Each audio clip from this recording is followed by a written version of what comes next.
Hi, I'm Shari Lidji, and welcome to my first video ever for Rotten Bananas blog. Tonight we're making challah bread. This bread takes a little time, so I think we better get started. First thing we need to do is put the yeast and the half a cup of sugar. You could also use honey if you'd like. I think it's a little too expensive, so I use sugar. And the salt. And then 2 cups, 2 cups of flour.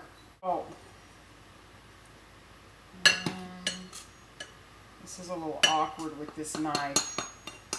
Sorry.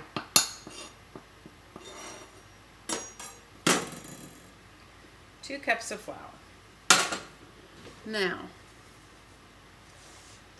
in a large bowl. Now we add the hot water, and you need to get your water to 120 degrees on a yeast thermometer, or if you don't have a yeast thermometer, just I would say just get it as hot as your faucet will allow.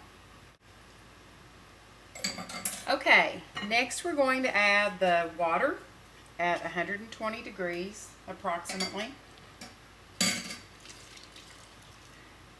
And we're adding the 4 eggs that have been beaten with a whisk slightly. And we're adding the stick of melted butter.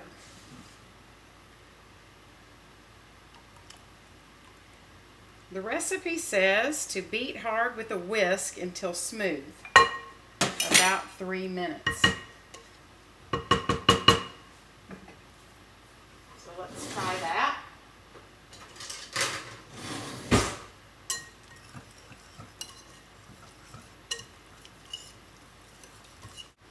Okay, I'm back. Are you back? Is yours smooth? Mine is smooth. All right, the next thing we're going to do, we're going to add the rest of the flour. And you add it in a half a cup at a time, approximately. So we're just going to keep adding, and then we're going to stir with a wooden spoon as we go. And you remember it called for 5½ to 6 cups. So we're going to add all but the last little bit, and we'll see if we need the last of the flour.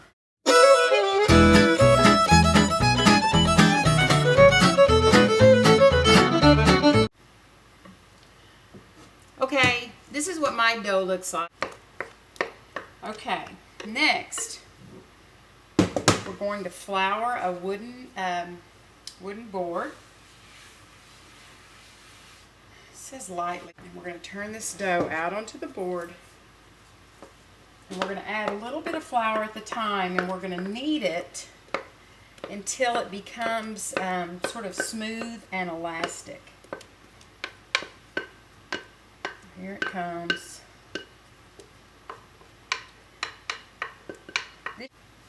But you just start working that flour in there.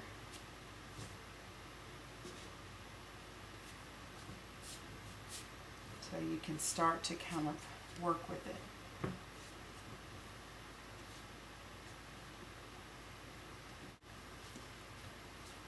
Okay, my dough is just too soft. So don't hesitate to use just as much flour as you need to make it manageable initially. Mine is so sticky.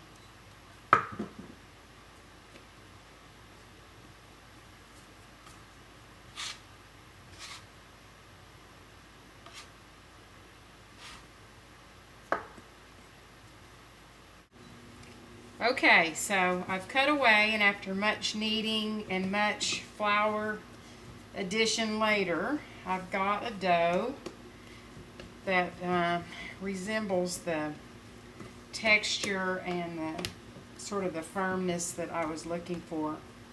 It has to be kind of firm because it's a freeform loaf. It's not put in a pan. So you have to get it at least firm enough to hold the shape. Okay, so it's got that elastic quality that I'm looking for. The next thing I'm going to do is put it in my greased bowl.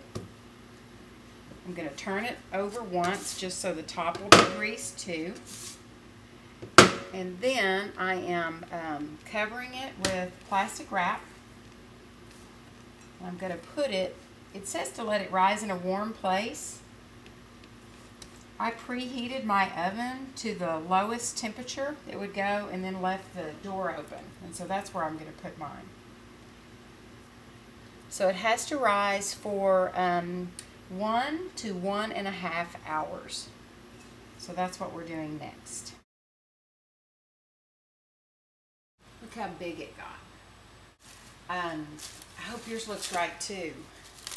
So now we're coming to the fun part, and that's going to be shaping it into lobes and then letting it rise again one more time for a short period and then baking it. So I'm just going to punch this dough down, and I'm going to lay it out on my floured surface like that.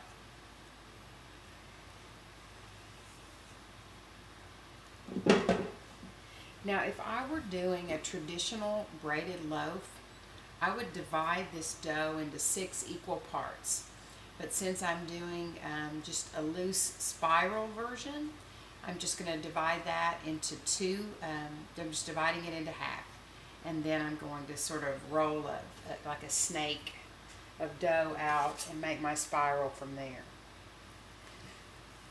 So just cut it like so.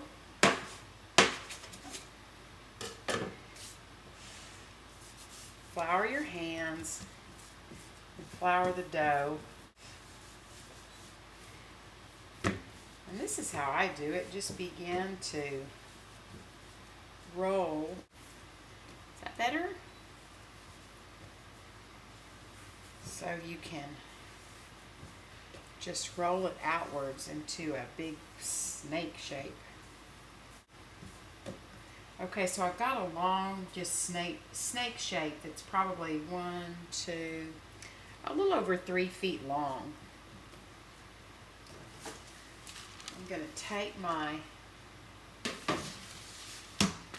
parchment covered baking sheet, and I'm going to just begin to shape a loose spiral loaf. Not sure. I guess that's right. Trial and error.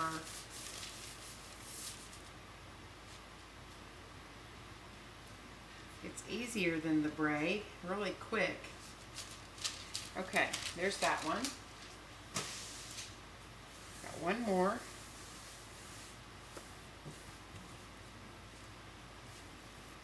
Again, I'm just going to start rolling it outwards from the center going out.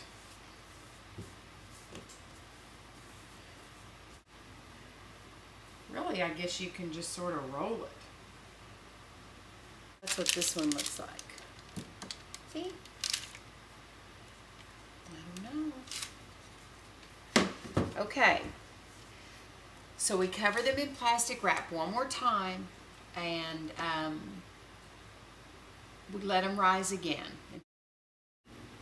Okay, we've made it to the last step. We're just making a little glaze for the top. And it's just an egg yolk and a tablespoon of water or cream or just even a little milk, which is what I had. So just stir that together.